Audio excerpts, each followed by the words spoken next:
Welcome to Mind Renovation Nation, the show that equips, challenges, and empowers small multifamily investors to think differently, act boldly, and grow strategically. Brought to you by Red Maples, a real estate performance advisory service for small multifamily investors. This show is hosted by Nathan Bush, a seasoned property manager, leadership coach, and creator of the Caesar Method. Each episode dives deep into lessons from real-world experience, conversations with trusted mentors, and the proven strategies Nathan has used to build and manage successful real estate ventures. Today's episode is all about what's on Nathan's mind, raw, relevant, and real. If you're tuning in live, don't forget to drop your questions in the comments. Nathan will tackle as many as time allows. Subscribe now on YouTube for more actionable insights and visit nathanbushmba.com for free resources to help grow your real estate business. It's time to renovate your thinking and elevate your results. You want to know what's behind the curtain with your property manager? Today's show, I'm going to share with you some information that is deep dive into the behind the scenes and understanding of what property managers are looking to do in their relationship with you as the investor. Because the other night, I'm Nathan Bush, by the way, for those of you that don't know me that are just joining me online. If you're joining me online for the first time ever, will you put a 1 in the comments so that I know that you're watching me live and this is your first time ever? Because I'm going to share with you some information, but I want to know how much background you need. So if you're watching me live, go ahead and put 1 in the comments if you've never been on a show with me before and this is your first time. If this is your second time on the show, put a 2 in the comments for me today. If you've been on here more than once. So put a 2 if you've been on my show more than once in the comments. That will help me to be able to better determine who I'm actually speaking to and make sure that I'm giving you guys the correct information that's deeper than what you probably already know. All right. 1 if you've never been on, 2 in the comments if you have been on. All right. So today's show, I'm going to dive into some information that is from a recent speakers panel. I was with a group of property managers, Bob and Casey Adams, and I can't remember Bob's last name. Both own real estate, property management businesses here locally in St. Louis. Incredible people. Wonderful opportunity to meet up at the Gateway to Freedom meetup. If you guys haven't had the opportunity, if you're watching live and you know that I attend a number of different meetups in the area, one of the amazing meetups in the area is Rich Grove's Gateway to Freedom meetup. Rich, if you put in the comments, if you're watching live today, if you put in the comments the Gateway to Freedom link, I will throw it up on the screen so that people can attend your meetup in the future. Guys, the Gateway to Freedom meetup is incredible because Rich Groves has taken some time to pull together a variety of different real estate speakers. And a lot of these guys are here locally here in St. Louis, and they're doing deals every single day.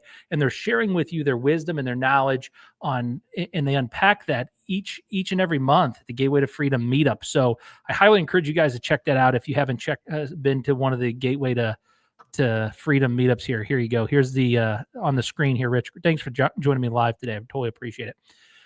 Rich invited me to the G2freemeetup.com. So go there. I was a speaker on one of his panels here recently. Okay. That's what prompted this whole show idea today was I want to talk and do a deep dive on some of the information that was unpacked and uncovered in this property managers panel. There was questions that was asked of me, and they were great questions, guys. And then I want to take those same thoughts and take them a little bit deeper so that you can get even more information, especially if you were there or if you're watching on replay and you didn't get the time to get the full information that you would have wanted from one of my answers. See, when you're speaking on a panel, it's important that you keep your answers concise and you deliver to the point, because if you ramble on and on and on a panel, or if you speak a little bit too much on a panel, you're going to distract from the other panelists that are there. And I respect Bob and Casey so much that I didn't want to take up any of their time and make sure that they got to answer all of the questions as fully and thoughtfully as they could. So I'm going to give you a little bit more background and a little deeper dive on some of the answers from Gateway to Freedom. Like one of the questions that was asked me, which I thought we'll start off with, is the property management agreement in fine points. And the question that was thrown out there was, in your property management agreement, are there any fine prints or fine points that an investor didn't know about up front, but later on became frustrated about basically on the back end? I can't remember the exact way the question was worded, but that was the general gist of the question. what are some of the things that are the catches or the gotchas, the things they didn't know? And personally, I explain the answer like this. PMs are a partnership. It's kind of like getting married, okay? A property manager is not your servant and they're not your employee. They are a partner in your business to help you achieve your goals. And so before you ever get the PM agreement, there should be a proposal. And in that proposal, there should be a proposal time.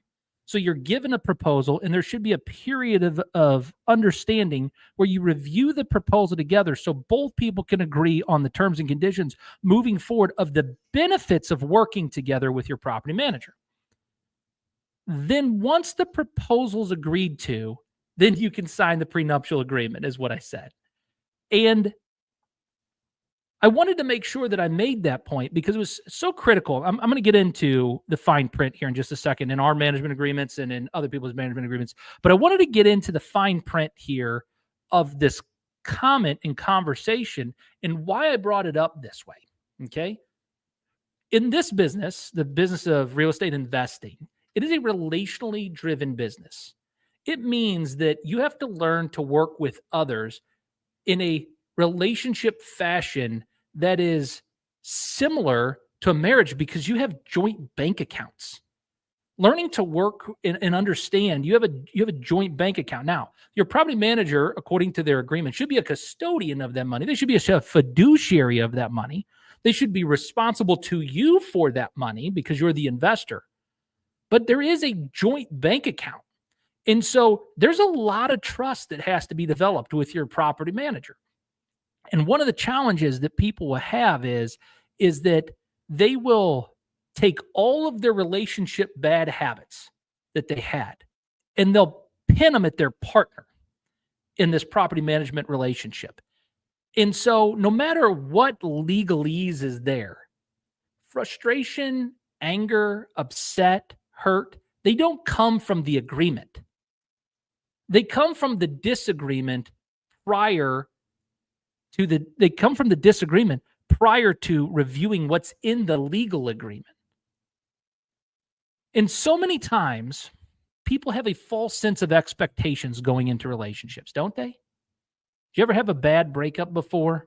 Did you ever have one of those situations, not just personally, did you ever have one of those situations where you thought somebody was a significant other and they're not? Well, it's similar in the property management business. These are relationally based businesses. Now, here's the thing that you have to understand from a relationship standpoint. There are different personality types, and different businesses have different business personality types. Okay? So maybe you have a business and the culture that was created around that business is kind of a good old boy feel of a business, and they're just kind of laid back and loyal, and there's not a lot of drive there, but there's also a lot of security and comfort and feeling when you're around the business or in conversation with anybody from the business. Or maybe you have the type of business that's very jovial and everything always is, very, very uplifting or very enjoyable. Or maybe this is the type of business where they invite you to the company Christmas party every single year. And that's the personality style or the personality type of the business. Maybe the personality type of the business is very compliance driven. And every time you get around this business, every single person in this business is very compliance focused. It's very checklist focused. It's very point by point by point by point, matter of fact, logical. Or maybe you've gotten a property manager, you're working with a property manager company that is a driven business and they have a high level of drive. Okay. Each person in the company has their own personality style. But then the business has its own personality type. You guys see why I couldn't go this deep in the conversation the other day? I'm unpacking stuff beyond just the property management agreement with you right now. And so understanding the property management agreement is secondary to understanding the personality type of the property management business.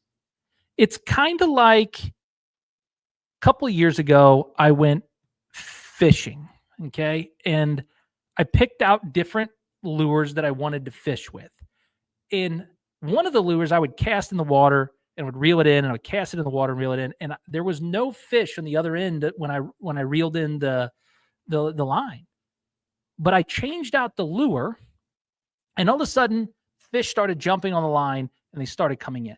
Your conversation with your property management might need to be like changing your lure.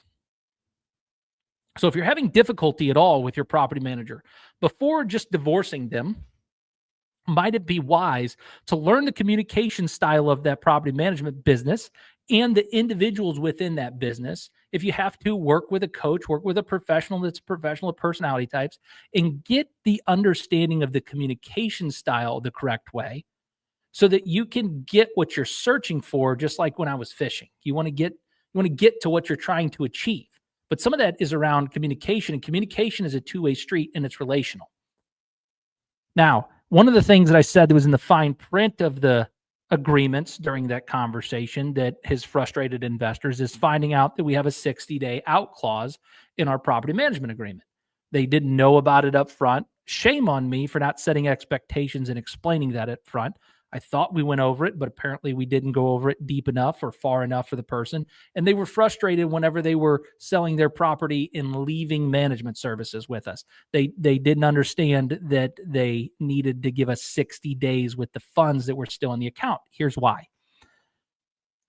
When you transition out of responsibility for a property, you still have financial obligations and commitments that were made for that owner. And you want to make sure that you are doing a good job and being a good steward of the finances and resources to the obligations that that investor has, regardless of whether the investor wants to pay the people off or not. That's irrelevant. If they did the work and they legally are entitled to the money, you have a legal responsibility as a property manager to make that payment to those vendors that are still that money's still owed for. And so we require 60 days out on our property management agreement to give us the opportunity to pay off those bills. I don't care if you lease your property with somebody else. I don't care if you start collecting rent somewhere else. But I do care about the cash, enough cash, in order to make sure that we pay off your financial obligations. So what's in the fine print? Well, the 60-day out clause might be something that you find out that's in the fine print that you don't like with your property manager. What's worse is to find out that you're in a year-long contract with your property manager and you can't get out of that. And so I think understanding first and foremost what is the property management out clause in the property management agreement is so critical to understanding who you want to be in relationship with. Now, your property manager is beyond just being a property manager. And one of the things that was asked in this panel was what makes the property management companies different, right? Because you do property management service. So what makes one manager different than the other? My answer was twofold. First and foremost, I explained it in this way. When you're in real estate, everything is around specialization, okay? So if you have a first-time home buyer, that person is specialized in first-time homes. If you have somebody that is commercial, trying to buy commercial real estate or lease commercial real estate, you have to have a commercial real estate specialist. If you're a single family home property manager, an absentee landlord manager, there's specialists of people who manage properties that do well with just one or two single family homes. What Red Maples is, and what I explained, is we are for the small multifamily real estate investor. This is where our level of expertise shines. This is where we're most professional in understanding the market beyond anybody else in the St. Louis region. Our niche is the small multifamily real estate market. So what differentiates one property management company from another property management company is first and foremost their specialization. Guys, if you're joining me online, I saw a couple of the numbers creep up. I want to say hi to you guys. And first, welcome to the show of Mind Renovation Nation. Totally appreciate you being a part of the show. And I want to let you know that what I'm talking about today is a deep dive on a conversation I had at Gateway to Freedom the other night. Rich Groves was so kind to have me on a property managers panel.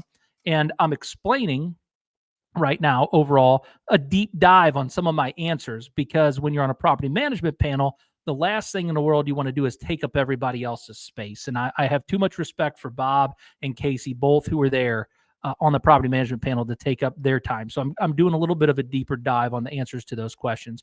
And if you wonder how to find the meetup in St. Louis, you can see on the screen there, g2freemeetup.com.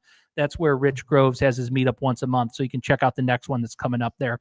You're not going to want to miss the next Gateway to Freedom meetup either. If you guys haven't attended this, the next one's on self-management. So maybe you don't need a property manager right now. You're trying to self-manage your properties. You're going to want to get to Gateway to Freedom, that meetup next month, and learn all about self-management and how to do that without losing your mind. So anyways, thanks, Rich, for sharing that again.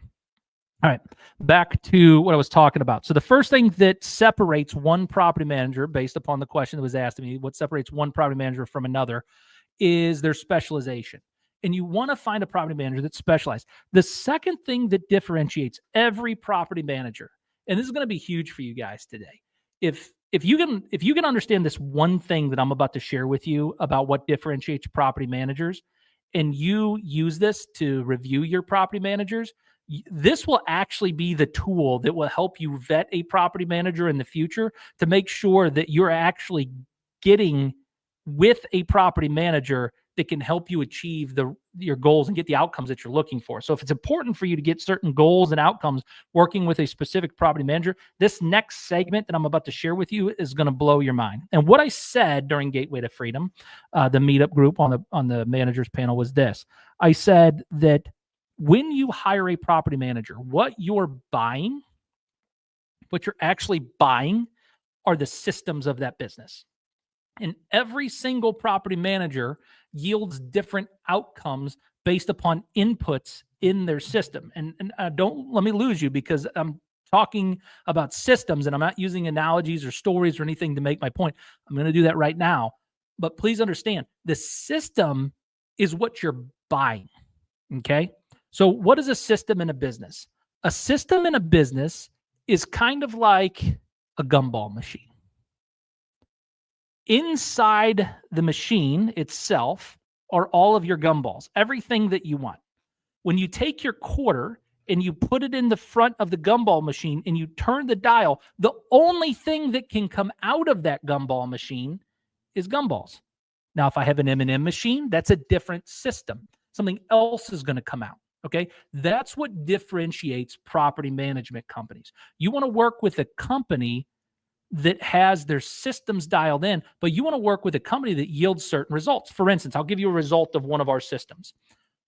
We had an investor that brought a number of doors to us, let's say 29, 30 doors, something like that, to our organization.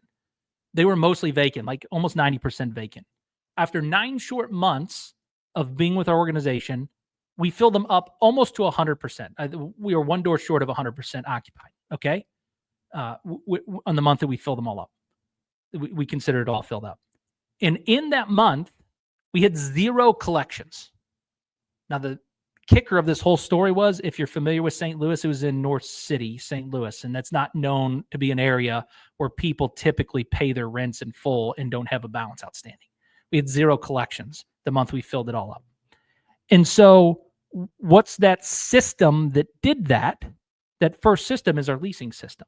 In fact, there are 6 different systems, 7 if you count one other thing, but there's 6 different systems that you need to be aware of on what those systems are and what the outputs look like inside of the management organization that you're courting, that's proposing to you. Okay. So these are the 6 different systems I want you to ask about if you're considering a property manager at all.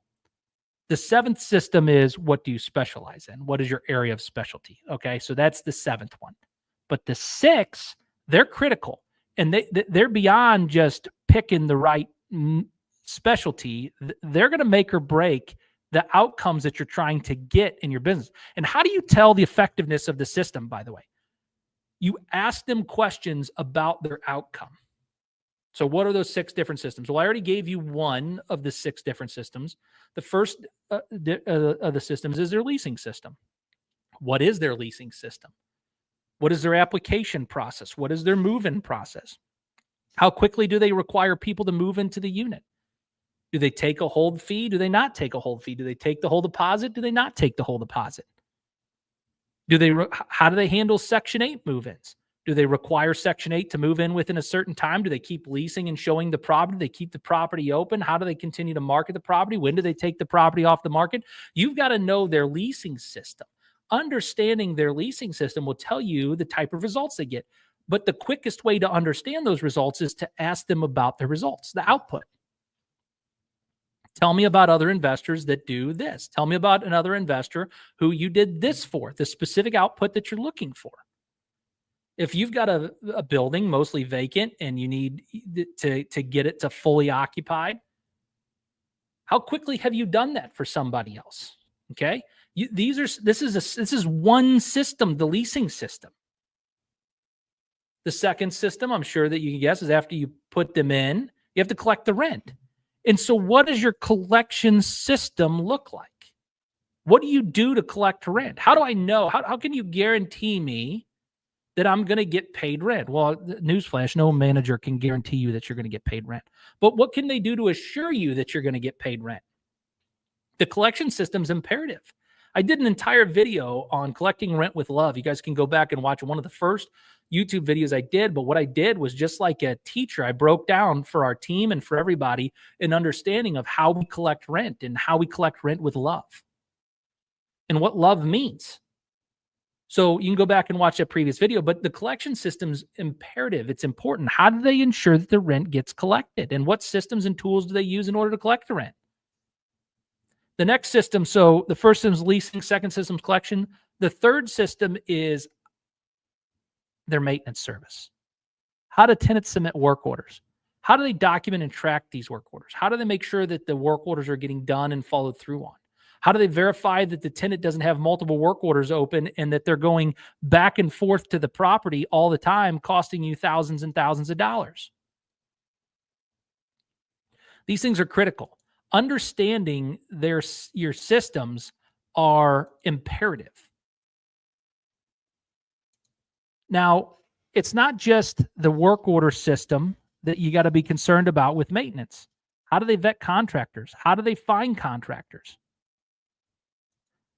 You've got to have maintenance systems dialed in order to have a successful outcome of a well-maintained property. And so it's critical that we dial in these maintenance systems. Now, outside of the maintenance systems, the collection systems, and the leasing systems, you're going to want to know some other things as well. You're going to want to know the leasing system, the collection system, the maintenance system. How about the retention system? What does the retention look like on the property? What is their retention system? If you guys been around for any length of time and you've followed me or watched my show, you'll know that there is a retention system that we have in place in order to maintain residents long term, and that if for whatever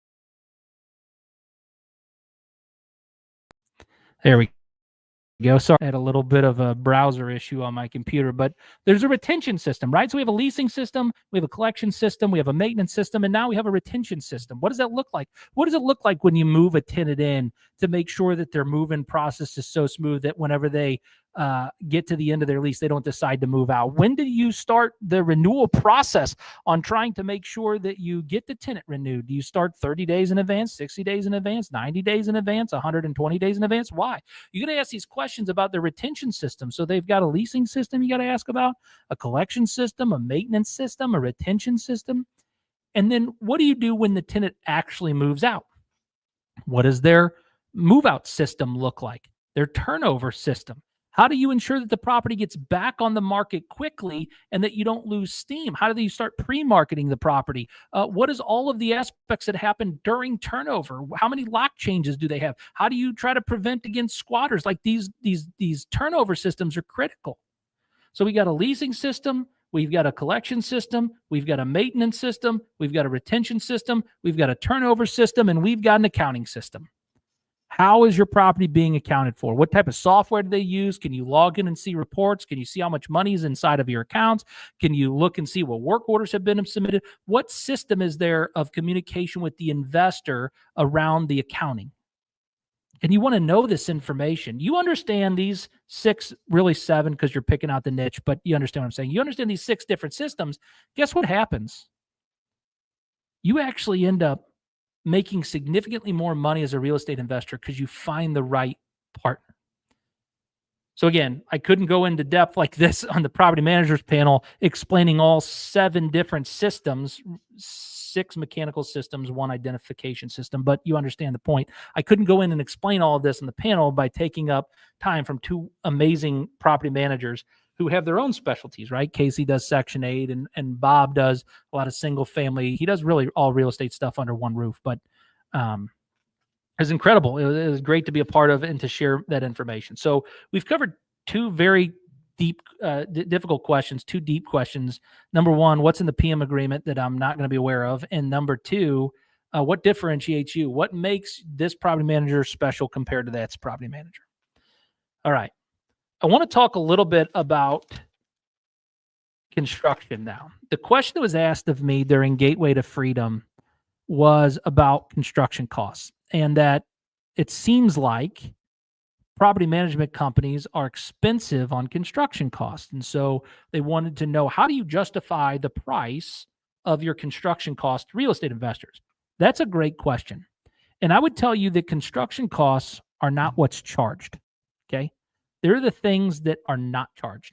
Your construction costs, the things that are costing you thousands and thousands of dollars, are not in the work that's being done, in the invisible things like speed and accuracy. I talked during Gateway to Freedom, the Meetup Property Managers panel, all about how when you're a property manager, speed and accuracy matter. Completing the renovation matters. I don't know how many times I've had owners that try to bring their own contractors to us as a management company because they're cheaper and they want to do the work themselves to save some money. And what ends up happening is this project drags on months and months and months. Okay. So that's months and months and months. Let's say the average rent's $1,000. That's $3,000 in lost revenue that owner is out just to try to save some money on the renovation cost. In addition to that $3,000, you have utility costs that are associated with that property. You might have lawn care costs that are associated with that property. You have the fact that you might have been at peak leasing season, finding a quality tenant, and now you're off season, you might have to reduce the rent in order to be able to find the right tenant for that property. You also, you don't want to be rushed as a manager to be able to force somebody into that property either. So you want to make sure that the construction on that property is done quickly, but you want to make sure that you're not rushed so that you have a little bit of leeway, 15, 20 days, whatever, to get somebody that's quality into that house. You don't want to be sitting in a situation where it's been 45, 50, 60, 90, 120 days now, and you're trying to cram somebody into that property. Okay? You don't want to be in that position. You don't want your investor to be desperate. You don't want to be desperate as a property manager. And so it's not what's being charged, it's what's not being charged. It's also this: that investor that went and got their own contractor, the work's not done. We walk that property, guys, and the work is still not done. Whenever we walk through the property, we see the crumbs on the table. We see the paint buckets that are still in the living room. I said, we see the blinds that aren't hung yet. And we walk into this situation and we're supposed to lease it because the owner said it passed occupancy inspection, but it's still not ready to lease. And so here it is. We're writing a punch list of all the stuff that needs to be done. And we're still doing the construction work inside the property in order to make sure that the property's brought to completion, the renovation's brought to completion. And so you have more time that's out for that that property at that point. In addition to those things, I often find that the investor's already paid that contractor and that all that work was supposed to get done and it didn't get done. And so therein lies the real problem. You're out time, you're out accuracy, you're out thousands and thousands and thousands of more dollars when you could have just had the management company do the work. The management company is going to pre-negotiate rates with quality, at least our company is. They're going to pre-negotiate rates with quality vendors. They're going to have, like, if they're like us, they'll have their own internal maintenance teams. And there's an hourly rate for that. That hourly rate is going to be under market rate if you were to hire a handyman to come to your house. But it's got to be enough that they can afford to pay the guys a quality wage so that they hire the right people to work on your property. Okay? So construction costs are not what's charged. It's what's not charged. It's what that person is not telling. What if you hire your own contractor, for instance, and that contractor does work on your property and they're injured and they don't have workers' comp insurance? Who gets sued? You do, right? So the manager puts protections in place, at least we do. We put protections in place to protect the investor. Now, I want to tie this into the second question was asked by the same person at the Gateway to Freedom meetup, and that was this. They said, well, okay, that's you justify your construction costs, but how do you justify going in and doing maintenance work for the tenants? And so to tie it all together in our property management agreement, one of the fine print things, if you didn't know or wasn't described to you up front, is that we have a maintenance threshold. And so we can go in and we can do work up to a certain amount of money according to the property management agreement, because you're authorizing us to stop the bleeding. You're authorizing us to help you to keep from more damage being done on your property. However, different landlords operate differently when it comes to maintenance. Our organization has a conversation up front with investors about our core values. And so I explained during the Gateway to Freedom Property Managers panel that we are an organization that does the right thing. We seek the truth. We believe in the partnership approach I told you guys about. We're a community-based organization. We care about the community. And we also have this concept of slumlord versus real estate investor, which we thoroughly explain to the investor up front. Explaining to the investor that we don't work with slumlords. We only work with real estate investors, and there's a difference. The real estate investor understands that each system in the business operates jointly together, but independently and separately of each other. Mm-hmm. And so I'm not going to withhold maintenance service from a tenant just because they haven't paid their rent this month. I'm not going to not fix the issues prior to the tenant moving into the property. These are requirements of us doing the right thing, being a real estate investor versus being a slumlord. So I hope that all makes sense to you. I also explained that we don't just send people randomly to do work either. We're going to walk the tenant through on the phone and make sure that that tenant doesn't just submit frivolous work orders that they should be resolving themselves. We're going to bill tenants back for damage, which I don't think I explained at Gateway to Freedom. However, we're going to bill them back for the damage that was done inside the property. And if we can delay the deployment until we're going to actually be at the property. So if somebody just calls in a furnace filter, that furnace filter doesn't need to be changed right now. Let's say that we're going to be doing pest control services in a couple of days, and we're going to be there to handle that for them. Well, we're going to do the furnace filter and the pest control at the same time. We're going to combine multiple work orders into one work order and do all of that work at the same time. As long as it's not destroying the property or injuring the property, we're going to try to coordinate that work to be done, not one-off, this, that, or just send somebody randomly to do something. It's going to be done in a logical sequence. And so I think it's critical that as a real estate investor, you understand that there is a deeper commitment from you now as the real estate investor with your manager. There's a deep commitment from your manager to the real estate investor to make sure that they're driving on all 6 different systems for you, putting the pedal to the metal, making sure that they work correctly, and that you get the outputs that you're looking for as a real estate investor. Guys, thanks for joining me online. I'm Nathan. This has been Mind Renovation Nation. And remember, this is a show about values-based investing. What values-based investing is the concept of doing the right thing in each and every situation, whatever that happens to be. If you guys have any questions at all, feel free to throw them in the comments. I'll go back through after the show. We're already at a half hour right now. See, there's no way I could have got all this stuff in the other night in Gateway to Freedom. All right. And one last final note, Gateway to Freedom. This is g2freemeetup.com. I highly encourage you guys next month to go check out if you're interested in understanding how to manage your own real estate. Rich has got a great speaker lined up for you that's going to show you how to do that, quote unquote, with ease. We'll figure out and see what happens next month. Till then, take care, guys. See you in the next live cast.